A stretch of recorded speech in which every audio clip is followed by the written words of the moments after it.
Hello and welcome to another session in the studio. Today we are joined by Strat Koutsoumanis Hello. with Online. You are a National Streetworks manager. Yeah, correct. So That's it. why don't you start by telling us a little bit about your career to date and how you've ended up in the role you're in today? Okay, career today. So we're going like way back to Way back. the beginning. Okay, sure. So yeah, I've done multiple roles during my whole life. I think weirdly one of my favorite phrases is from a book by Lewis Carroll, Alice in Wonderland. Yes. And one of the phrases is that if you don't know where you're going, then all paths can get you there. So I've never really had an agenda of where I'm going and what I want to do. I mean, I think at school I was like, I'm going to be a rock star. I play guitar. So I was like, I'm going to be in a band. And I realized that bands are really complicated. So I was like, no, thank you. Gave up on that. And I was DJing for a bit. I was music producing and then just drifted around. Tried the college thing. Wasn't for me. So I fell into full-time work and that was in a bar. And then I started working in the kitchen and I was a chef for a period of time. Then I started doing the kitchen management style thing. So I started in leadership quite young. And that's kind of where I started falling into. Did the kitchen bit, then joined the army, did that for a while. Went to Afghanistan, good lads holiday, but it's not quite what they say on the brochure. So did that for a bit. That was really good. Again, just gave me more of the leadership stuff.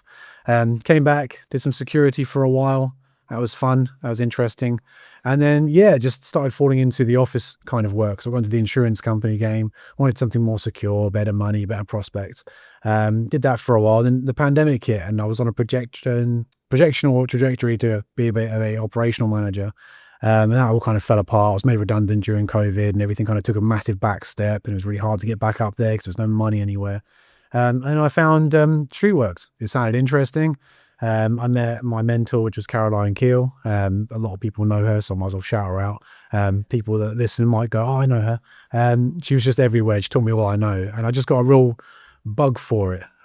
Like something got into my brain and I just got really hooked on the whole Streetworks element. And that's pretty much been it. And I've been in the game now 3.5 years doing Streetworks. So I came in as a Streetworks team manager and then quite quickly moved up to the Streetworks national manager sort of level. So yeah, that's where I'm currently at the moment.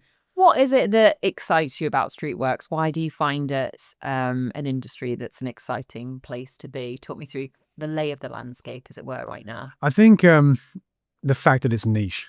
You know, I don't like doing what everybody else does. And I think even in Streetworks, I don't necessarily do things how everybody else does. You know, I turn up and I'm wearing leather cuts and I've got a big bush hat and all this other stuff, you know.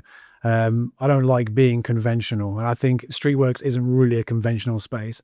Even the conversations with you and your team today, talking around how you approach the training, how you do things a certain way. And all the conversation around is, how do you train someone in this stuff that's never done it before? And everybody I've met so far, even who I've hired or worked with, everyone's going, wow, there's so much to learn because no one thinks about it as being this really good career path and there's so much to do about it. And I think what gets me excited is one, the niche aspect, but two, there's so much you can do about it in so much scope and how it connects to everything. So in a weird way, it's like everything's connected by these ductings underneath our feet or pipe work or whatever, you know, whether it be gas, electricity or internet. We all take it for granted. Everywhere we walk, we're connected to each other even prior to being connected, you know? Yeah. I think that's what interests me about it. I mean, listening to people like Clive Bairstow and things at like conferences talk about how amazing it is what we do. And actually, if our industry fell down, you know, survival for human existence would be limited and that stuff. I mean, I'm not a doomsday kind of person, but I think, you know, you talk about it and you think how close we can be to these things, then knowing what functions exist to stop us from being in that position. So how do we look after our electrical grid? How do we look after staying connected? And especially with telecommunications, you take it for granted, but as soon as your internet goes down, it's like your life ends, you know? So yeah, just the connectivity of it, the scope of it, how it connects everything, whether it's me to government and government to me and all that sort of stuff. I just find it fascinating. It's just really interesting to me. Talk to me a bit about the change you're going through at Online right now and what that means for you. Yeah, sure. So we're going for a bit of a rebrand at the moment. So what we've chosen to do, I say me chosen to do, it's not me. There's someone paid higher than me to make these decisions, but I'll make sure they happen and work out, you know. So we're currently at the moment merging and rebranding all of the telecommunication aspects of M Group services into M Group Telecom. And what that means is that we're now working with Morrison's Telecom Services, we've got Avon Online Networks, a couple other companies as well. I keep getting the names wrong, so I won't say them. I'll just say the two that I do know and I'm working with. We're going to rebrand and have everything under just one big umbrella. So we've brought all of the different Streetworks teams together. So I'm now part of a team as opposed to just being on my own as I was. Lots of different national Streetworks managers and Streetworks manager levels. And we're trying to standardize what we do. So you've got 5 different teams doing the same job or the same work, I would say, in different ways. So like my team deal with suspensions, traffic management bookings, all kinds of other stuff, procurement to pay purchase orders to the local authorities and stuff like that. Whereas other teams are still in the space of they've got different members who just sit and do starts and stops all day long. No one's doing everything in the best way. No one's doing everything in the wrong way. It's just we're all doing something different. So the attitude we've now got is how do we come together as one big rebrand? And as a team, how do we magpie from each other and take these different shiny things and try and make something new? So that's what we're currently doing at the moment. I'd be really interested to know, as head of brand for Opus and our go-to-market efforts, what, going through a rebranding, what that looks like to you and what's important to you as someone going through it. I think there's a couple of aspects to it I find important. One is being like, what kind of culture are you trying to create? Like, what do you want to have as a brand? You get 5 different people in a room that all have different ideologies or different ideas. It's trying to get them all on the same page in agreement. Like religion, for example, you get everyone in a room and say, right, who's the one true God? And everyone's going to dispute who the one true God is and what they believe is the magnum opus of what existence is. And it's like, okay, guys, but let's all just agree that we're all spiritual people and that's what's important. Do you know what I mean? Probably a bit of an existential way to describe it, but I think in my mind, I'm quite an existential dude. So I think in my mind, it's how you drive the right culture. So what's your mission statement? What are you all trying to get together and achieve? And how you then take away that ego that comes into it, and you get a lot of I'm sitting there now going, but that's how I do it and it's successful. What does that have to change? Why does that have to shift? So it's getting that understanding to each other of going, we're all here to work as a team, create that sort of family ethos that you have here, and drive everyone in the right direction. So I think that's the biggest challenge with brand changes. It's bringing different ideas in and making sure those ideas feel heard and listened to, I think. So hard to do. It is very hard to do. Talk to me a bit about the utilities industry as a whole. We've been having a lot of conversations today around AI and digitizing workflows, what that looks like. When you look to the future of the industry, what excites you? What opportunities and maybe what challenges are ahead? I think the things that excite me the most is innovation. So what we're doing to change how we work. I've spoken to companies about robotics, so looking at how we can work without having to excavate. Like, can we do a way of working? It doesn't mean we have to excavate all the time. There's a lot of waste involved. It's not very good for the environment. It blocks up all the roads. I think at the minute we're at a standstill with a national speed limit, or the national average of speed is 50. You don't go any more than 50 miles per hour every journey, and everyone's getting stuck everywhere and it's all slow. How can we use robotics to go into the ducting and repair it that way? There was that great talk last year, I really feel bad not remembering the guy's name, talking about developing certain ways to fix the public highway so that I think it was like a dormant bacteria that basically goes in and then it grows and it calcifies and then creates a reinstatement that fills in gaps. So you wouldn't have to go and excavate and refit a pothole. You could put this stuff in, it would then grow, and it's like a kind of a biological way of fixing things.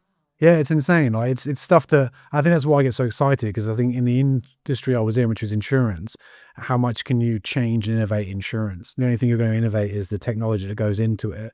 AI, I think, is really exciting for that. But I think in an industry where you're out on the ground doing a physical thing, you're trying to tie digital solutions to physical solutions and how the technology is building up. It just seems like a really exciting time, especially the robotic stuff. And you look at, okay, if we can build AI that can check a site setup on a photo so that we can take away some of that, I think, liability on people. And it's a hard job. There's so much you have to remember all the time. And I think having these solutions come in to take the burden off of you to create a better space where you're not losing money all the time, have to second guess yourself and overthink things, or put so much into this training space. So use the AI to make things better, and then use technology to start to improve what we do. So yeah, I think those are the things that excite me the most, just the innovation, just all the scope for what we can do and experiment with. Definitely. It's an exciting time and a challenging time too. We were talking a bit about this before hitting the record button.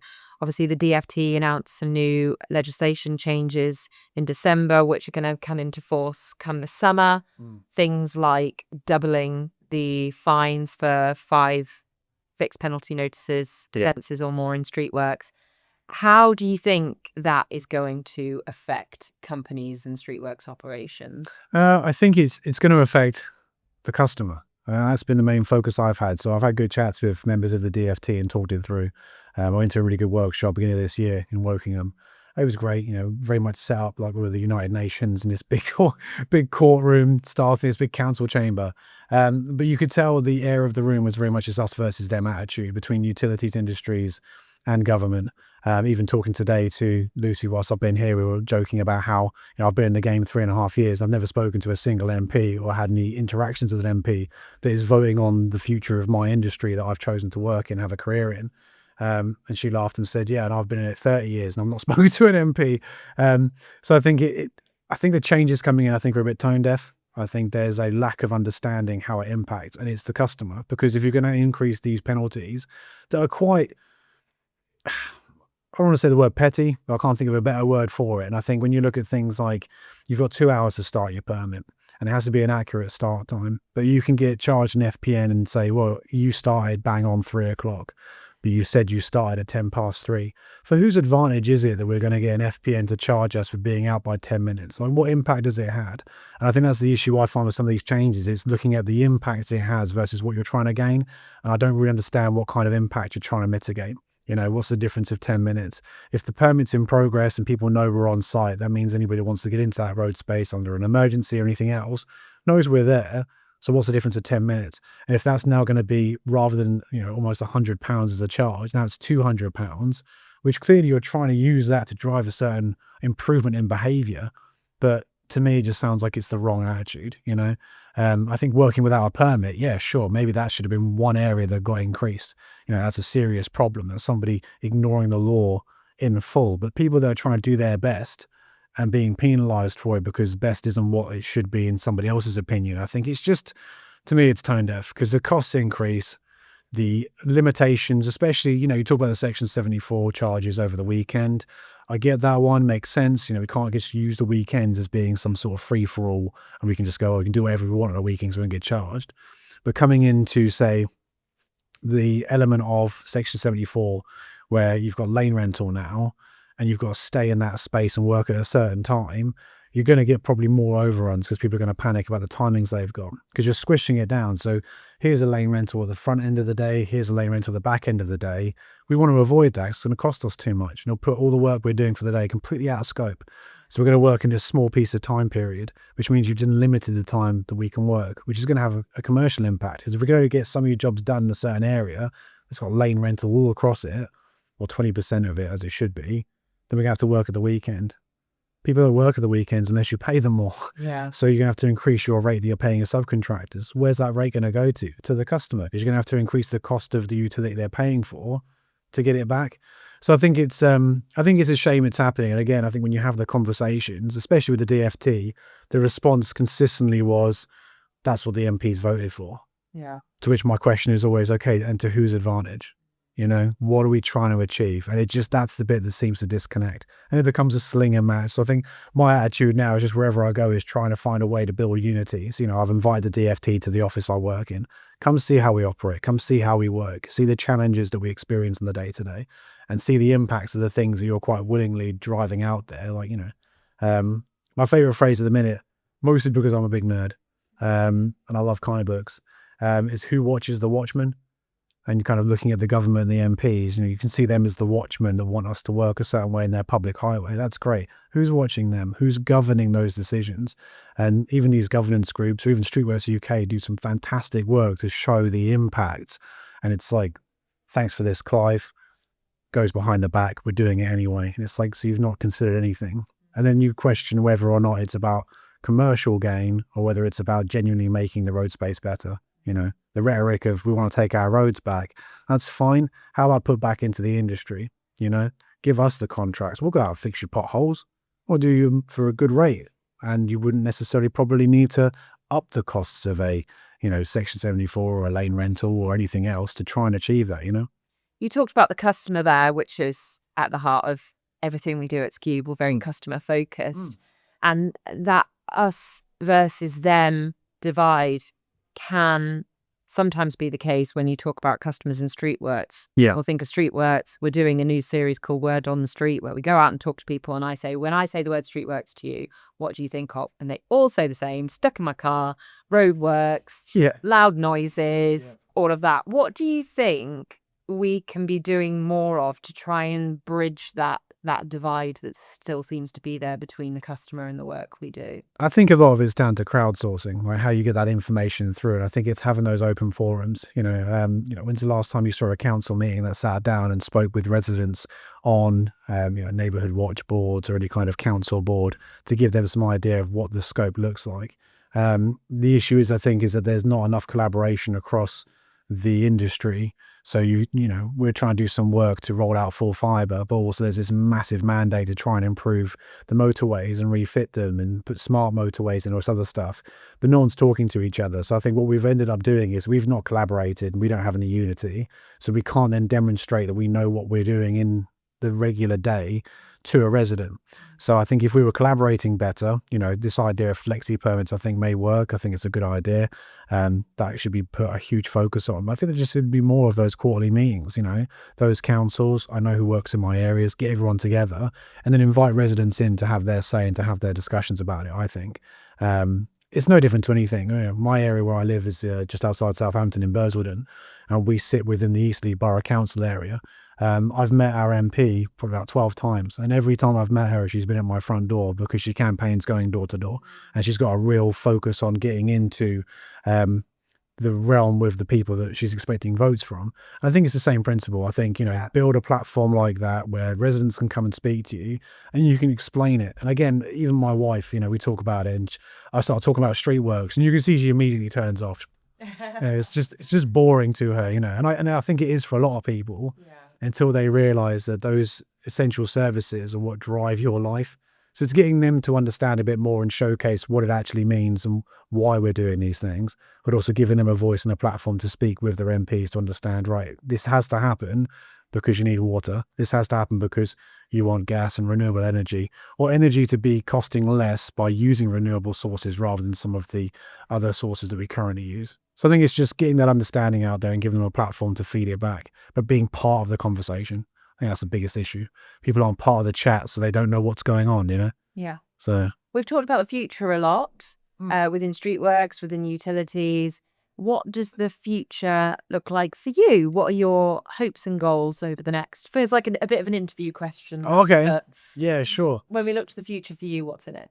Well, I mean, I just finished studying a diploma in journalism. Yeah. So yeah, I know we talked about that before, and you've got experience in there. Yeah, I broke my leg last year. It's probably one of the best things I ever did, apart from I did it at the time we were starting IVF, me and my wife. So it was like a really bad time to break my leg. I love metal music, went to a gig, slipped over on a beer can in the mosh pit. So, I went that way, leg went the other way. But it really slowed me down to think about what I want out of life and where I'm going. And, luckily we now have found out that IVF is successful. We're now in our 3rd trimester. So, oh my gosh, congratulations. Thank you. So yeah, having a little girl, which is amazing. So yeah, so we've been trying 6 years, finally having a baby. So I think my brain has kind of gone a bit like, who am I going to be to this child? What am I going to provide for my family? And also, what have I done with my life so far and where do I want to go? So I've kind of got different ideas of, one, I do want to break out and start writing as a journalist. I kind of want to bring around the new age of gonzo journalism, which, whether I'm supposed to mention that in this sort of workspace or not, who cares? But yeah, so I kind of want to just bring more of those first person pieces out, but I'm thinking of how I can use it as more of a business side of it. So it's like I take tape recorders to meetings with the government, ask them if I can record a couple of questions and other things as well, and then come back and write these reports that kind of make the industry seem exciting and fun, but also look at how we can hold people to account and stuff. And I think that's the issue in most industries, is that nobody's working to try and hold these people to account. And we work in an industry where we're tied directly to what the government wants. And I think we should have people with some of those journalistic stylings. So trying to tailor it to what I do in the day to day. So build up my career path in Streetworks. I've got myself onto a bit of a voting platform to get into governance boards that connect to the government and things like that as well. So I think in my mind, it's pushing as far as I can go in terms of Streetworks. Change the scope of what management looks like, change the scope of what reporting looks like, and how I can tailor those two things to match, whilst also at the same time my personal life, breaking out into journalism and building something out. But it's all like first person stuff. So it's like, I write a report about going to the DFT for a day, what the weather's like and what the smell's like and all this other weird stuff. And also the weird conversations I've had, because I think there's so much of a dehumanization in the 9 to 5. It's both really enjoyable with the same rate. I think there was a really famous quote I liked from Hunter Thompson where he talks about the truth of life is not going to be found in the 9 to 5. And in a lot of ways, moving in this industry, I agree, because half the time we're putting on a mask, we're having these conversations like we're robots. And I think it just needs to be more human. Like, what are our challenges? What are our aspirations? Everybody in the room should probably mention who their kids are and what they enjoy doing as a hobby before they get into the work stuff, because then we can humanize it and have a decent conversation. So I think that's kind of what I'm trying to push. So yeah, hopefully push and progress my career up, get a bit closer to the government side of stuff, hopefully get more involved in that. Love to get more involved in Streetworks UK. And yeah, and see if I can push something with the journalism to do something more with that to make a difference in the environment I'm in, transfer some skills across, Busy time ahead in more ways than one. I think so, yeah. I even this weekend, I was planning and getting ready for this visit, and then I was working a beat on the weekend for Metro around this whole like knife crime stuff. And even that was just, again, looking at how do I get different voices into the right space? It's like there's knives everywhere. Great. Why is it all the adults talking about it? Where's the kids? Why is no one talking to the kids? Where's the conversation? And I think it's the same attitude I have with the industry and Streetworks is, it's great. You voted on this stuff because an MP wants it, but why? Why is the conversation not happening with the utilities industry? So what I'm hoping to do is create more of a platform for voices for the utilities and get out there and start scoping some stuff out. Be a bit of an outlaw, break a few rules, twist a few things around, just see how we can think of things differently, challenge the status quo and stuff. So yeah. I love that. Well, we wish you all the best. Thank you very much for joining us today. No, thank you for having me. It's been a pleasure.